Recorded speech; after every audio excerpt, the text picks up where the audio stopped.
هذا ما يعاني منه نجوم كرة القدم، حيث أن مواعيد مبارياتهم وخصوصياتهم وحياتهم الشخصية يعرفها الجميع. فقد أصبح السطو على منازل اللاعبين ظاهرة تضرب أوروبا من إنجلترا مرورا بفرنسا وحتى إسبانيا. بعد تعرض العديد منهم لسرقات وصلت قيمتها لملايين الدولارات.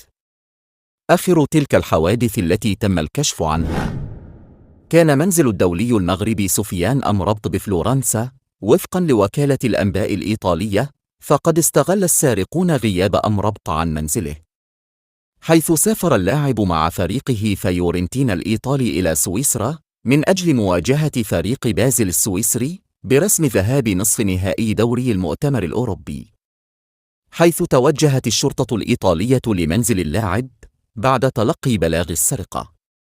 وما يزال التحقيق جارياً لمعرفة